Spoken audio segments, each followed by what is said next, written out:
روشی پڑھیں۔ اللهم صل علی محمد وعلى آل محمد كما صليت على إبراهيم وعلى آل إبراهيم إنك حميد مجيد۔ اللهم بارك على محمد وعلى آل محمد كما باركت على إبراهيم وعلى آل إبراهيم إنك حميد مجيد۔ یا رب صل وسلم دائما ابدا على حبیبک خیر الخلق کلہم۔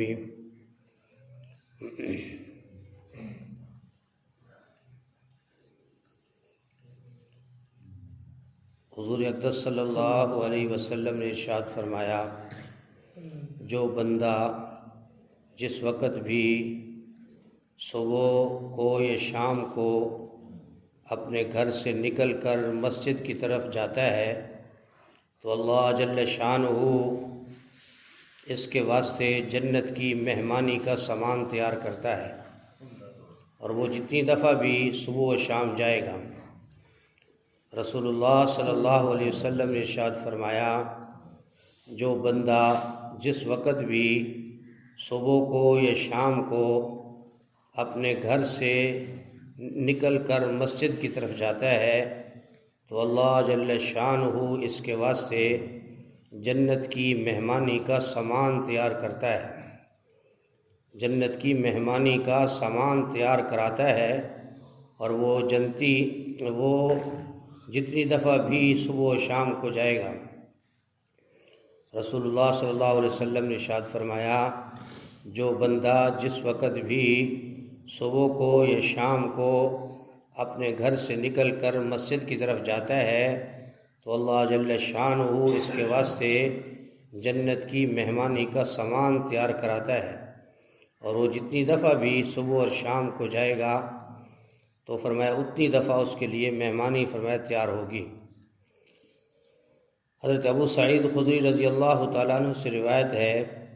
نبی کریم صلی اللہ علیہ وسلم نے ارشاد فرمایا، جس نے مسجد سے کوئی تکلیف دہ چیز نکال دی، اللہ جل شانہ اس کے لیے جنت میں ایک محل بنا دے گا۔ حضرت ابو سعید خدری رضی اللہ تعالیٰ عنہ سے روایت ہے، نبی کریم صلی اللہ علیہ وسلم نے ارشاد فرمایا، جس نے مسجد سے کوئی تکلیف دہ چیز نکال دی، اللہ جل شانہ اس کے لیے جنت میں ایک محل بنا دے گا۔ میرے محترم دوستوں اور بزرگوں، یہ دونوں احادیث مبارکہ جو ہیں فرمایا کس قدر قابل غور ہیں، کہ پہلی حدیث مبارکہ میں کہ جو آدمی 5 وقت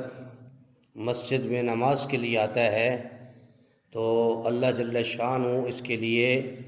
مہمانی کا سامان تیار کرواتے ہیں۔ یہ بہت بڑی فضیلت،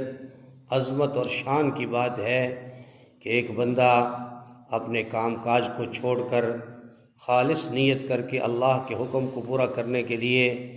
اللہ کے گھر میں آتا ہے، تو اللہ کا غیبی نظام کس قدر اس کے لیے متحرک اور تیار ہوتا ہے۔ اگر کوئی آدمی کسی کو کہہ دے، ریاست کا یا ضلع کا یا صوبے کا کوئی بڑا آدمی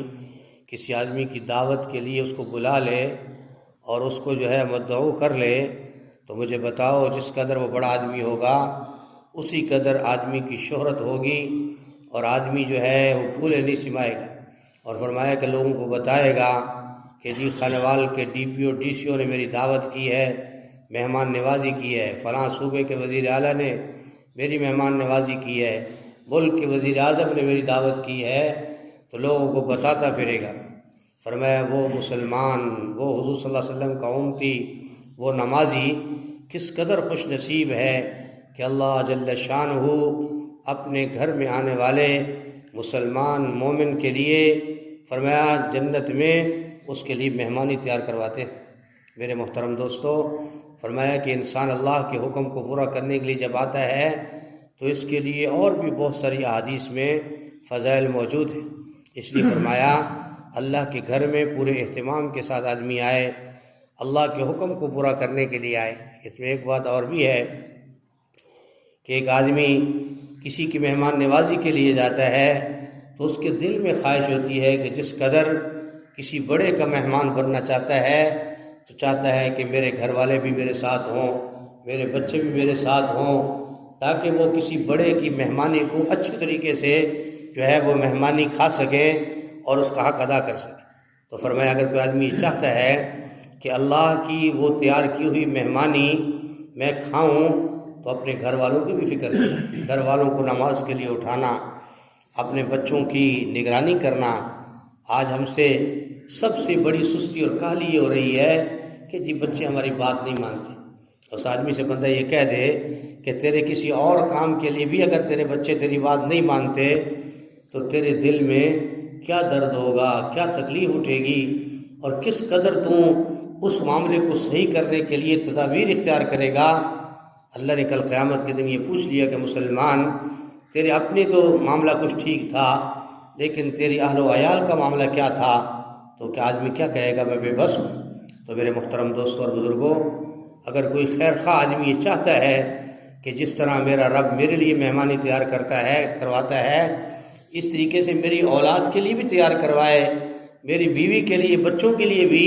تو پھر میں ان کی بھی نماز کی فکر کروں۔ تو میرے محترم دوستو، نماز بہت بڑا عمل ہے۔ آدمی دوستی بھی کسی کے ساتھ لگائے تو اس کو نمازی بنانے کے لیے لگائے، تعلق کو قائم کرے تو اس کو نمازی بنانے کے لیے کرے، تاکہ اللہ اس سے راضی ہو جائے کہ یہ اپنے دوستوں کو بھی نمازی بناتا ہے۔ تو میرے محترم دوستو، اللہ جل شانہ نے کس قدر نمازی کا اعزاز فرمایا ہے کہ میرے گھر میں آنے والا میری توفیق کے بغیر نہیں آ سکتا۔ آدمی کسی کے گھر پر اس وقت جاتا ہے جب اس سے تعلق ہوتا ہے، ورنہ تعلق کے بغیر تو کوئی کسی کے گھر میں نہیں جاتا۔ اللہ جل شانہ فرما رہے ہیں کہ میں جس بندے کو اپنے گھر میں آنے کی توفیق دیتا ہوں اس سے میرا گہرا تعلق ہوتا ہے، میں اس کے لیے عظیم ترین مہمانی تیار کرتا ہوں۔ اللہ وہ خالق مالک ذات ہے،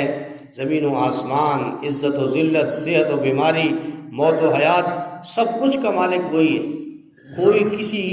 اور کے ہاتھ میں کچھ نہیں ہے، صرف مالک حقیقی رب العالمین کے پاس سب کچھ ہے۔ تو میرے محترم دوستو، وہ کس قدر اعزاز فرما رہے ہیں مسلمان کے لیے،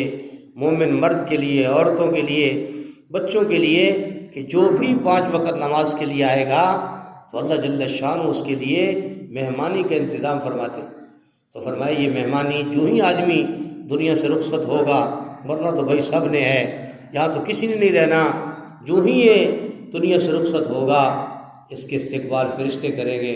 اللہ کے ہاں معزز مہمان بنا کر پیش کیا جائے گا۔ اور اللہ کے نبی کی بات حق اور سچ ہے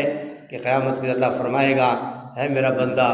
تو فلاں نماز کے لیے اخلاص سے آیا، محبت سے آیا، میرے حکم کو پورا کرنے کے لیے آیا، تیرے دل میں اور کوئی غرض نہیں تھی، میں نے تیرے لیے فلاں نماز کے لیے فلاں مہمانی میں فلاں چیز تیار کی تھی، اللہ پاک اس کو وہ چیز عطا فرمائیں گے جو اس کے لیے تیار کرتے۔ تو میرے محترم دوستو، نماز بہت بڑا عمل ہے، بہت بڑا عمل ہے۔ اس کو آج امت معمولی سمجھ رہی ہے، یہ سمجھ رہے ہیں بھائی جی پڑھ لی تو ٹھیک ہے، کون پوچھے گا؟ نہ، پوچھنے والی ذات بہت بڑی ذات موجود ہے جو اسے پوچھے گی کہ تجھے میں نے 5 دفعہ حکم دیا تھا، میرے حکم کی پاسداری کی یا میرے حکم کی خلاف ورزی کی؟ اس لیے بھائی اپنا بھی خیال کرنا، اپنی بستی کا بھی کرنا۔ ہم کہتے ہیں بھائی تبلیغ والے آتے ہیں، کسی کو نماز کہیں نہ کہیں، نہیں، پڑوسی کا پڑوسی پر حق ہے کہ وہ دیکھے کہ اس کو نمازی بنائے۔ یہاں تو کہتے ہیں مولوی کا حق ہے یا تبلیغی کا، بھائی ہمارا بھی ہے، سب مسلمانوں کا حق ہے کہ ایک دوسرے کو کہیں نماز کے لیے، اعمال کے لیے، اعمال خیر کے لیے، تاکہ جو ہے ہمیں بھی خیر ملے اور ان کو بھی ملے۔ اور دوسری حدیث مبارکہ میں فرمایا کہ مسجد میں اگر کوئی تکلیف دہ چیز ہو اس کو دور کرنا چاہیے۔ نمازی جو ہے مسجد میں اگر اضافی کوئی چیز ایسی پڑی ہے، مطلب کوئی گندی چیز پڑی ہے، تو اس کو مسجد سے نکالنا یہ نمازی کا حق ہے۔ اور فرمایا کوئی اضافی موٹر چل رہی ہے، پنکھا چل رہا ہے، لائٹ جل رہی ہے، تو صرف مسجد کے امام اور مؤذن کی ذمہ داری نہیں ہے، یہ ہر مقتدی کی ذمہ داری ہے کہ اس کا احساس کرے، اور وہ پانی کا ضائع نہ کرے،